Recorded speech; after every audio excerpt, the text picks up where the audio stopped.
వస్తాడా? సేవ కొరకే కుటుంబాలను వదులుకున్న వాళ్ళు లేరా? సేవ కొరకే ఆస్తిలో తమకు వచ్చే వాటాను కాదనుకున్న వాళ్ళు లేరా? సేవ కొరకే చేస్తున్న చిన్నదో పెద్దదో ఉద్యోగాన్ని వదిలిన వారు లేరా? సేవ కొరకే స్వజనుల చేత కూడా తృణీకరించబడి రోజు నిందలు పడుతున్న వారు లేరా? తమ కుటుంబాల్లో పెళ్ళిళ్ళ కన్నా సంఘ బిడ్డల యొక్క పుట్టినరోజును ఎక్కువగా భావించి అందరికీ దూరం అవుతున్న వాళ్ళు లేరా?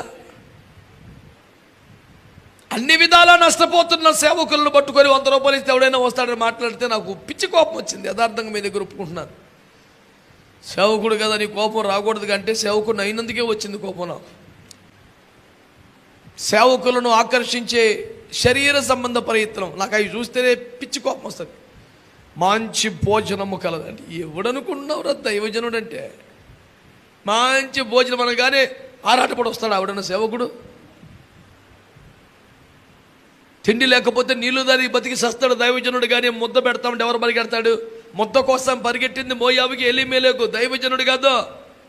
పోస్టు కోసం పరిగెత్తుంది సొదొమకి లోతుగాడు, ఎప్పుడు పడతాడు కాదు.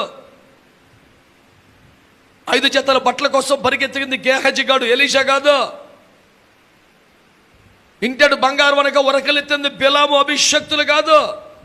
ఎవడు అనుకుంటున్నావు దైవజనుడు అంటే? 100 రూపాయలు అయితే ఎవడన్నా వస్తాడు? ఈ పనికి మేల మాటలను అంగీకరించను. తిండికి లేకపోతే సత్తం అవతల పడి అంతే. నువ్వు 100 రూపాయలు ఎత్తాను ఎవడు పరిగెత్తికెళ్తాడు? దేవుని సన్నిధి కోసం, దేవుని సేవ కోసం, దేవుని రాజ్యం కోసం, పరిశుద్ధ అభిషేకం కోసం, సమైక్య సమూహ సహవాస ప్రార్థనల కోసం కదిలి వచ్చాను తప్ప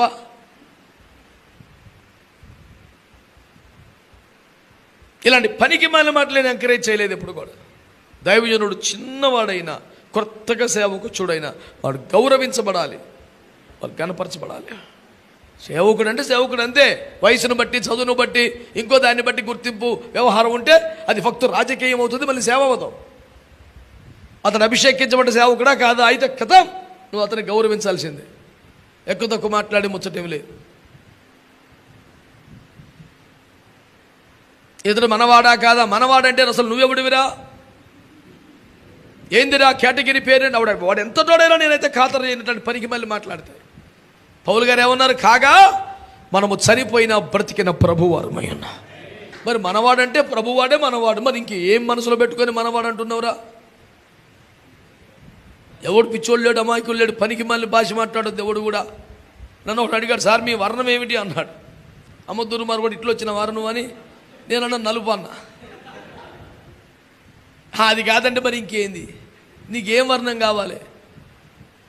నీవు ఇంకా సంకలో పెట్టుకొని తిరుగుతున్నావేమో. నేను బాప్తీసం పొందినప్పుడే పాతిపెట్టా.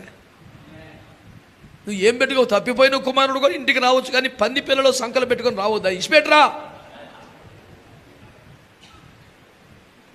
కొంతమందికి మనసు కష్టం అవుతుంది, కానీ నాకు కూడా మనసు కష్టమే చెప్తున్నా. మరి నాకేం హాయిగుండి చెప్తున్నా, నా ఇవన్నీ కడుపు మసిలిపోయి చెప్తున్న మాటలే. దైవజనుడై ఉండి ఈ పాపిష్టి భాష మాట్లాడటం ఏంటండి? నువ్వు ఈ ధోరణి పెట్టుకుంటే మరి నీ సంఘానికి 10 రకాలలో వస్తే అందరినీ ప్రేమగా హత్తుకోలేవుగా. పవిత్రమైన ముద్దు పెట్టుకొని ఒకరికొకరు వదలని చెప్పలేవు కదా.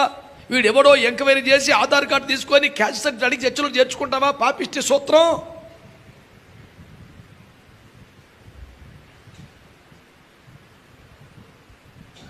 ఈ దరిద్రం నశించును గాక. వీడియో మీకు నచ్చినట్లయితే లైక్ చేయండి మరియు షేర్ చేయండి. సబ్స్క్రైబ్ చేయడం మాత్రం మర్చిపోకండి.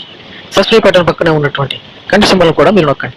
అప్పుడు మాత్రమే మేము అప్లోడ్ చేసే ప్రతి కొత్త వీడియో నోటిఫికేషన్ ద్వారా మీకు అందుతుంది. Thank you for watching.